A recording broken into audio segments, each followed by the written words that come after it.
AMD or Nvidia? That's the eternal question that many people are trying to answer, and the one that I seek to look at in today's video, taking a look at the higher tier cards that these companies have to offer, especially after they've had time to mature. The 4070 Ti came out in January of 2023, whereas the 7900 XT came out sometime late in 2022. Driver changes and advancements have taken place, and the big impetus for doing this video was the fact that Galax has recently launched a lot of their graphics cards on Amazon's store page here in the US at very compelling price points when you compare them to other cards in their class. This Galax RTX 4070 Ti EX Gamer is going for $30 less than the average 4070 Ti that I've been able to find on any other retailer. And Galax sent over a lot of other parts in order to enable me to make this comparison, like their Revolution 05 white case and their Vyvanse 01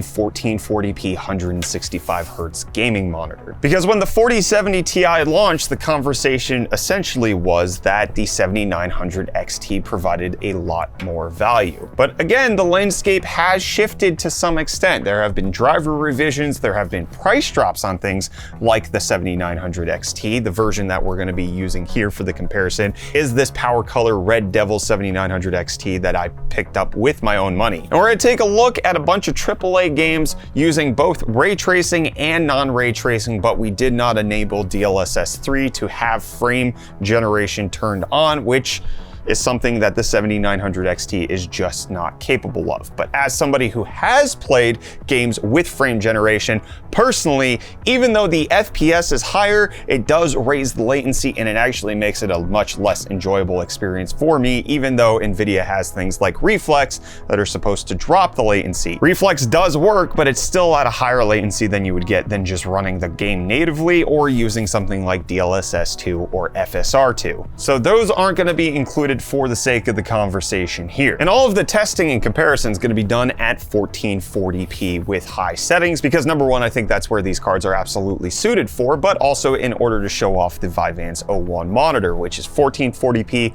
165Hz, 1 millisecond response time, has 95% of the DCI-P3 color space, 10-bit color depth, HDR supported, and G-Sync certified with compatibility with Adaptive Sync for AMD's technologies as well. It's got two display port inputs, as well as two HDMI inputs, as well as audio out, and a tiltable stand that you can use. It's 27-inch QHD IPS panel that looked good while I was playing on it and allowed me to get all of the testing done. The rest of the system, to give you an understanding of what we're working with here, is the Ryzen 5 7600. This will not really bottleneck these GPUs at 1440p, especially with the high frequency that it's running at. The improved IPC of Ryzen 7000, it does perform really well, and it is cooled by the Sigmatech Airkiller S Arctic White in order to match the Revolution 05 white case that's here. The motherboard we're using is the MSI MPG B650 Edge Wi-Fi for its silver accents to match the cooler, as well as the gunmetal aesthetic of the EX Gamer GPU that Galax did send over. We've got a 2TB Crucial P3 Plus SSD, 32 gigs of Corsair Vengeance DDR5 5600 White Edition to match again the aesthetics, and the Corsair RM750 80 Plus Gold White power supply, which was enough to power both the 4070 Ti as well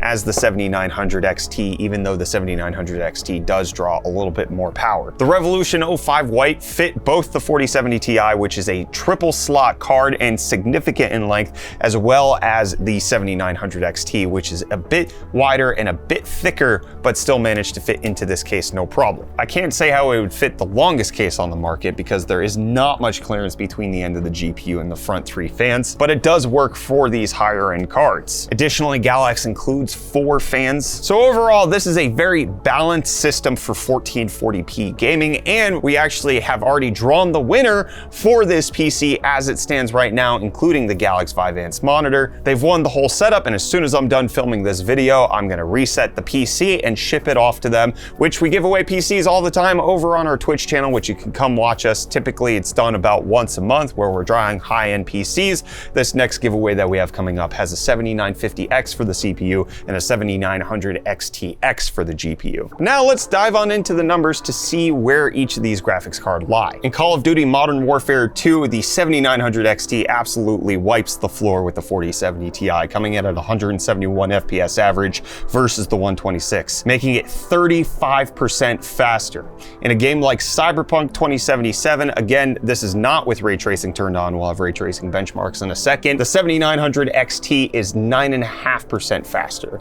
In the redone version of The Witcher 3, which was updated late in 2022, that is 1% faster, so they're actually roughly comparable in that game at 1440p high. But in a game like Returnal, the 7900 XT is 15% faster. Hitman 3 gives the XT a 17% advantage, but the only game where the 4070 Ti came out on top, despite the fact that it has less VRAM than the 20 gigabytes that you find on the 7900 XT, the 4070 Ti only having 12 gigabytes, the 7900 XT managed to be 4% slower, at least in the benchmark test run of the area that I do the gameplay in The Last of Us Part 1. So for the most part, in big AAA titles, the 7900 XT is significantly faster, but it does cost, at least this model versus the 4070 Ti model that I use, about $60 more, or about 7.5%. Now, the average win for the 7900 XT was larger than 7.5%, but that's not all of the story, because the 4070 Ti, as I mentioned, does pretty dang well when it comes to ray tracing titles. So in Cyberpunk with ray tracing turned on, not on RT overdrive, just ray tracing medium, the 4070 Ti was 19.8% faster. In The Witcher 3, it was only 3% faster. These cards seem to be very evenly balanced in CD Projekt Red's rework of the 2015 game. In Hitman 3, the 4070 Ti was 13% faster, but in a game like Metro Exodus Enhanced Edition, the 4070 Ti lost by 6.5% with the 7900 XT coming out on top. So it's not always 100% guaranteed that the 4070 Ti is going to win in ray tracing performance, but it does appear to be a very significant advantage that it does have in many games. And again, this doesn't cover the scope of other technologies, such as having the NVENC encoder that are available for things like streaming or for GPU rendering, or additionally, having DLSS 3 with frame insertion in case you do want to get those faster FPS at the cost of actually having increased latency. AMD has promised that there will be an FSR 3 for their AMD GPUs upcoming at some point, but as we're sitting here in the middle of August, it hasn't been announced. Some people are speculating that it's going to coincide with the launch of Starfield, but that still remains to be seen. So those are the performance benchmarks, but the 7900 XT has a different story to tell if you're concerned about things like power consumption, because the overall system draw with the 4070 Ti installed was 385 watts during active gaming sessions. With the 7900 XT installed, it was 100 watts more at 485. The 4070 Ti was typically drawing 233 watts, whereas, as you could guess, by 100 more, the 7900 XT was drawing 333 watts. Which means, very intriguingly, one of the metrics that doesn't get examined very often, because most people don't tend to care about their power consumption over the lifetime of their gaming systems, the FPS per watt of the 4070 Ti tends to be higher than the 6900 XT. In Modern Warfare 2, even though the 7900 XT is 35% faster, the 4070 Ti returns an FPS per watt of 0.54, whereas the 7900 XT only gives you 0.51. So despite the increased speed, it's not large enough to make up for the increased power consumption. And then in my Last of Us Part 1 testing, the 4070 Ti has a 50% increase in FPS per watt, coming in at 0.45 versus the 7900 XT's 0.3. So there are a multitude of conversations that you can have when choosing between these GPUs. If you just want the raw, fastest overall graphics card in most games with no ray tracing turned on, the 7900 XT looks like it's gonna be your choice. But if you care about things like power consumption, the 4070 Ti does make a compelling argument, as well as other tangible benefits it has that aren't in the gaming sector, again, such as the NVENC encoder, whereas AMD tends to rely on other processes at the current moment. And the price of these two is still very close. NVIDIA hasn't really dropped the price of the 4070 Ti all that much, but again, this Galax version is $30 cheaper than any other 4070 Ti that I've seen recently.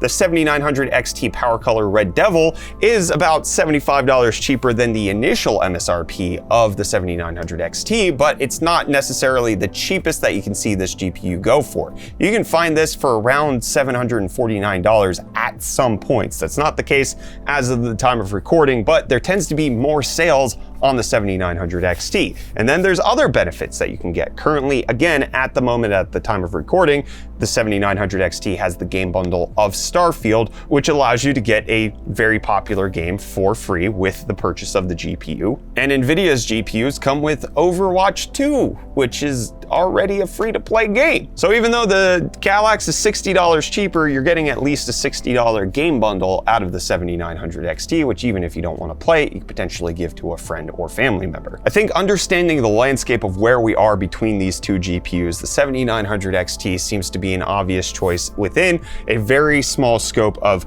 purely gaming. It is a very obvious choice if all you're gonna do is play AAA games at 1440p high on something like the Galax 5 Anso 1 monitor. But there are other considerations that can make the 4070 Ti worth it. I was really hoping that I could have a definitive conclusion, but it looks like the answer between these two GPUs is it depends. Maybe that will change as more games come out. Let me know if you would like me to revisit this comparison in about a year between these two graphics cards to see how the landscape has changed, both in terms of performance, driver support, but also with pricing. Let me know which of these two GPUs you would pick down below in the comments, and I'll be back with more tech videos for you again